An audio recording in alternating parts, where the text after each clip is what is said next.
Aku berharap tidak pernah menyakitimu. Leo masuk ke dalam ruangan Ara. Ia melihat gadis malang tersebut nampak terlelap dengan selang infus tertancap di punggung tangannya. Di belainya wajah lebam gadis malang yang sekarang berjabat sebagai istrinya itu. Ada desiran aneh hadir menyengat di hatinya paling dalam. Ia tak tahu apa itu. Yang jelas sekarang hatinya dipenuhi rasa marah yang amat besar terhadap keluarga besar istrinya. Ia tak menyangka bahwa ada gadis yang mempunyai kisah hidup yang sangat menyedihkan seperti istrinya ini.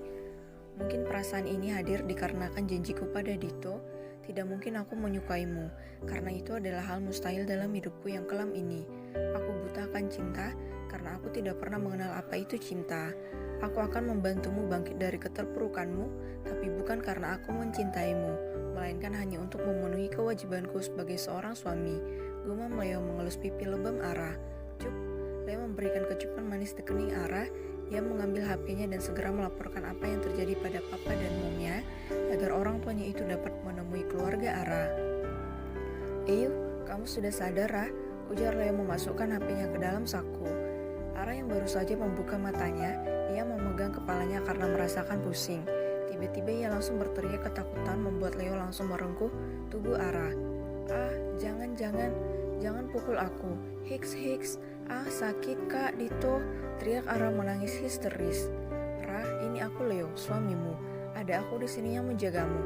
Tidak ada lagi yang bisa menyakitimu, Ra. Tenanglah, ujar Leo mengeratkan pelukannya karena Ara memberontak. Hiks, kak Leo. Ara takut. Tangis Ara pecah dalam rengkuhan Leo. Tenanglah, ada aku di sini. Aku adalah rajamu dan kamu adalah ratuku. Dan tugasku sebagai raja adalah melindungi ratuku seperti yang kamu katakan kemarin, ucap Leo mencium pipi Ara karena posisinya Leo sedang merengkuh tubuh Ara dari belakang. Mendengar kata manis Leo membuat Ara langsung melengos ke samping dan tatapan matanya bertemu dengan mata Leo yang indah itu. Hiks, tapi tadi kakak tidak melindungi Ara, ujarnya kembali menangis membuat Leo langsung mengecup bibir Ara. Cup, maaf Ra, aku datang terlambat, tapi aku janji akan menghukum mereka dengan setimpal bahkan lebih seperti yang mereka lakukan padamu. Jadi kamu tenang saja ya, karena sekarang kamu tidak sendirian lagi seperti dulu. Mulai saat ini, kamu boleh mengadukan apapun yang kamu rasakan. Bila ada orang yang menyakitimu, segera katakan padaku. Bila kamu ingin menangis, maka peluk aku dan katakan siapa yang telah membuatmu menangis agar aku menghukumnya. Jangan pernah memendam apapun lagi di hati kecilmu itu, karena aku tidak ingin kamu sakit dan menangis sendirian lagi. Aku ingin kamu banyak tersenyum setelah menikah denganku, Ra. Terang Leo tersenyum manis khas Casanova-nya seraya menghapus air mata Ara. Karena kalau kau banyak menangis, maka si Phoenix pun akan ikut menangis karena dia tidak masuk ke dalam sangkarnya. Kamu harus selalu tersenyum dan merilekskan tubuh serta pikiranmu supaya jalan masuk menuju sangkar si Phoenix mulus seperti jalan tol, batin Leo tersenyum licik. Terima kasih kak, Hiks, balas Ara menangis haru. Ya sudah, jangan nangis lagi, oke? Ucap Leo lembut. Hyum, apa kamu lapar? Tanya Leo membuat Ara mengangguk. Ya sudah, mau makan apa? Pizza kak, tapi jangan ada dagingnya, jawab Ara memeluk erat tubuh Leo dan mencium aroma tubuh Leo yang terasa menenangkan baginya. Kamu tidak suka daging? Tanya Leo menaikkan alisnya. Ara tidak suka. Kalau Ara terlalu banyak makan daging, kepala Ara langsung pusing dan perut Ara juga ikutan mules, jawab Ara membuka kancing kemeja Leo.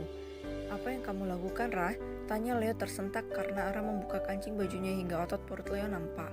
Ara suka elus roti sobek kakak, ujar Ara santai mengelus dari bidang hingga perut suspek Leo, membuat si empunya meremang. Ra, nanti aja ya elusnya, lebih baik kita pesan makanannya dulu, setelah itu terserah kamu mau elus cium meraba seluruh tubuhku pun tidak masalah Ra, asalkan kita isi perut dulu ya, balas Leo dengan suara berat menggenggam tangan Ara lembut agar tangan lentik itu berhenti bermain di perutnya, karena Leo takut hilap. Ia tidak mau membuat Ara kelelahan karena kondisi istrinya itu sedang tidak fit.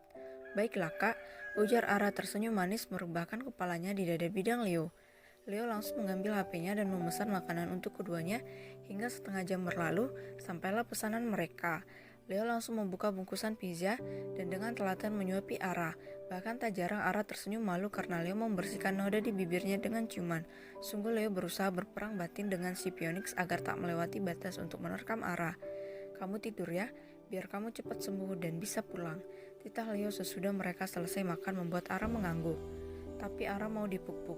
Pinta Ara menatap Leo dengan mata pupu esnya. Baiklah, Leo langsung naik ke atas berangkar dan tidur dengan memeluk Ara. Ia menepuk lembut bokong Ara, tak lupa sesekali ia mencium puncak kepala Ara. Puk puk puk, hingga tak lama terdengar suara dengkuran halus dari Ara. Membuat Leo menghentikan aktivitasnya. Ia menatap lekat wajah Ara yang tertidur di lengannya. Kamu sudah banyak menderita, Ra, dan aku berharap seburuk-buruknya aku jangan sampai menyakitimu. Karena kalau sampai itu terjadi, sungguh aku merasa hina karena telah menyakiti gadis malang sepertimu. Gumam Leo, mengecup lembut bibir Ara. Kemudian perlahan-lahan, Leo bangkit dari atas berangkar. Ia menatap ke arah seorang suster yang baru masuk. Jaga dia, jangan sampai kenapa-napa. Bila dia sudah sadar, katakan bahwa aku sedang membelinya boneka. Tegas Leo datar. Baik tuan. Leo langsung keluar dari ruangan tersebut. Ia berjalan menuju mobilnya. Ia mengemudikan mobil dengan kecepatan tinggi. Hingga tak lama kemudian ia sampai di kediaman rumah utama keluarga Sanjaya. Ia masuk ke dalam rumah dengan aura dingin. Hingga kaki jenjangnya melangkah sampai di ruangan keluarga. Dilihatnya seluruh keluarga. Sanjaya hadir di situ termasuk Dito dan juga Sally, serta Mom Nana dan Papa James. Tanpa permisi, Leo langsung duduk di sofa berhadapan dengan kakek dan ayah Ara. Mari mulai pembahasannya, ujar Leo dingin.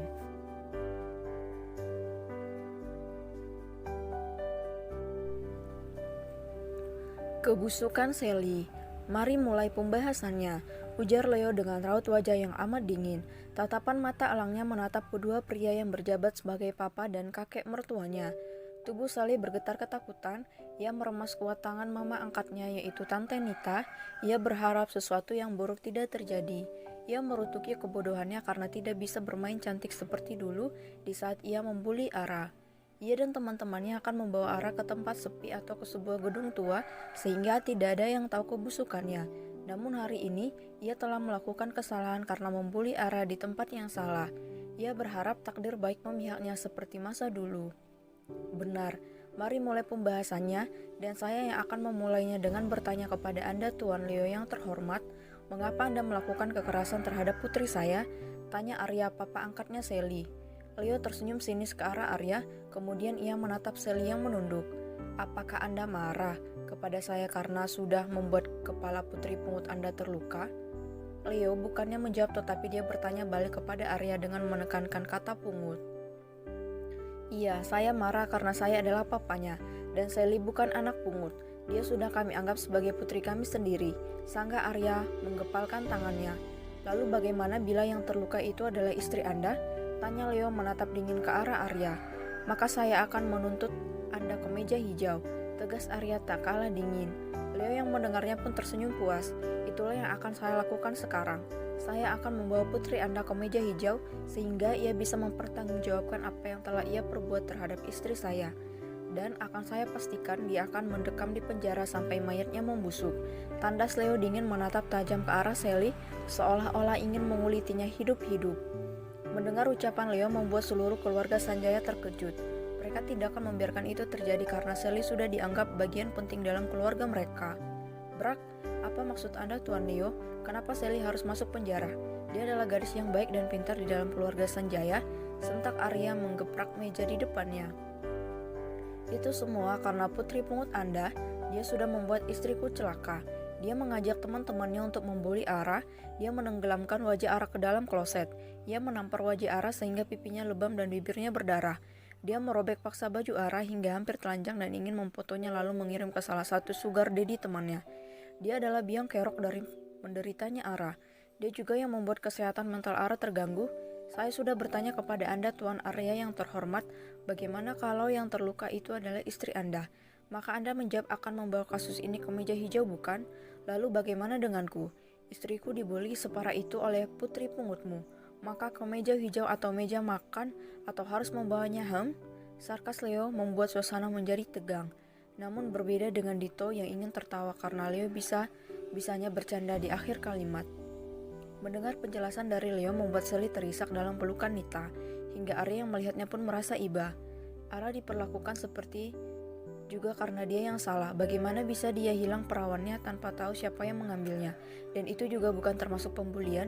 Mungkin Sally dan temannya melakukan itu untuk memberi pelajaran bagi Ara agar dia sadar bahwa dia telah salah dan gagal menjaga mahkotanya sebagai wanita. Elak Mama Nita yang membela Sally. Mendengar ucapan Mama Nita yang seolah menyalahkan Ara membuat Leo naik pitam.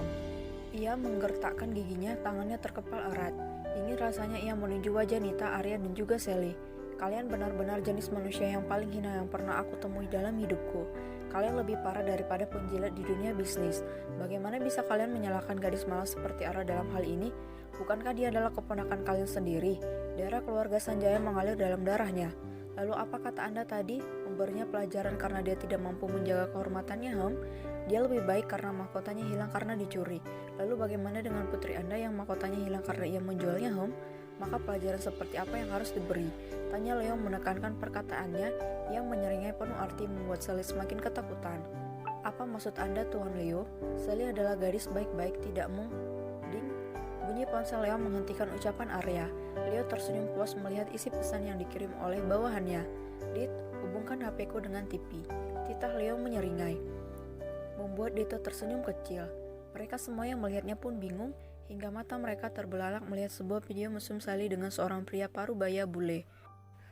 This is so good, Dad. Yes, I'm coming, Dad. Sally ambruk ke atas tubuh pria tersebut. Ma, itu bukan Sally, Ma. Hiks, ujar Sally ketakutan karena semua keluarga Sanjaya menatap marah ke arahnya. Masih ada satu video lagi yang harus kalian tonton. Ucap Leo tersenyum puas karena melihat Sally ketakutan. Dito pun langsung memutar satu video lagi. Sakit Sally. Hiks, ampun. Teriak Ara kesakitan karena tangannya diinjak-injak oleh Sally. Ini balasan karena kau sudah berani merebut kasih sayang dari keluarga Sanjaya. Bentak Sally marah. Mereka itu keluargaku. Kau itu cuma anak pungut, Sally. Sakit. Teriak Ara kesakitan karena Sally menendang perut Ara. Seluruh keluarga Sanjaya yang melihat video pembulian yang dilakukan oleh Sally kepada Ara langsung membulat sempurna mata mereka. Bahkan Mama Ara menutup mulutnya tak percaya. Plak, plak, plak. Semua menatap tak percaya melihat seorang menampar Sally. Bukan Arya maupun Nita, tetapi orang tersebut adalah Malik. Ia menatap marah ke arah Sally. Matanya memarah, tangannya masih bergetar seolah ingin meluapkan emosinya lagi. Namun ia terlihat seperti menahannya. Bagaimana bisa kamu melakukan hal sejahat itu kepada Ara, Selama ini Paman percaya kepadamu. Bahkan Paman selalu membantah bila Ara mengadukan hal buruk tentangmu karena Paman pikir Ara cemburu denganmu. Tapi ternyata Paman salah karena hal buruk yang Ara katakan adalah kebenaran. Dia menangis dan menatap Paman penuh harap agar kau dikeluarkan dari keluarga Sanjaya. Namun Paman tidak memperdulikannya karena Paman percaya bahwa kamu adalah gadis yang baik. Hingga Ara memilih bungkam dan menyendiri di dalam kamarnya. Ia bahkan tak pernah tersenyum lagi pada Paman, dan itu semua karena Paman sudah mengecewakannya. Bentak Malik dengan berderai air mata. Ia mengira anaknya dulu merengek meminta Sally dihukum dikarenakan sifat cemburu yang berlebihan. Flashback. Ayah, Ara ingin Sally dikeluarkan dari keluarga Sanjaya. Merengek Ara yang saat itu berusia 14 tahun. Apa maksudmu, Ara? Apa kamu iri pada Sally sehingga ingin menyingkirkannya, Kenapa pikiranmu kecil-kecil sudah licik dan hatimu sudah kotor, Teriak Malik marah menggoncang tubuh Ara. Hiks, Ara tidak iri, tapi Ara marah pada Sally karena dia selalu membuli Ara dan juga menyuruh teman-teman Ara di sekolah untuk menjauhi Ara. Sentak Ara menangis. Ayah tidak percaya pada ucapanmu. Sana pergi masuk ke dalam kamar, belajar yang giat. Dan ingat jangan pernah merengek seperti ini lagi kepada ayah, karena ayah tidak suka memiliki anak yang punya pikiran licik. Tegas Malik membuat Ara menangis kencang. Ayah jahat tidak mau menuruti kemauan Ara. Bu Guru juga bohong karena kata Bu Guru ayah adalah sosok pelindung bagi anaknya. Tapi yang Ara lihat sekarang tidak ada sosok pelindung yang ada pada diri ayah. Hiks, bentak Ara membuat Malik marah karena Ara sudah berani meninggikan suaranya.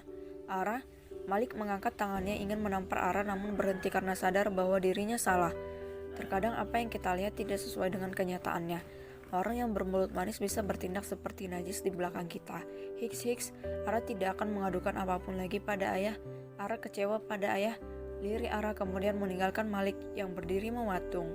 Flashback off. Andai saat itu Malik percaya pada Ara, mungkin gadis tersebut tidak akan mengalami hal buruk seperti ini.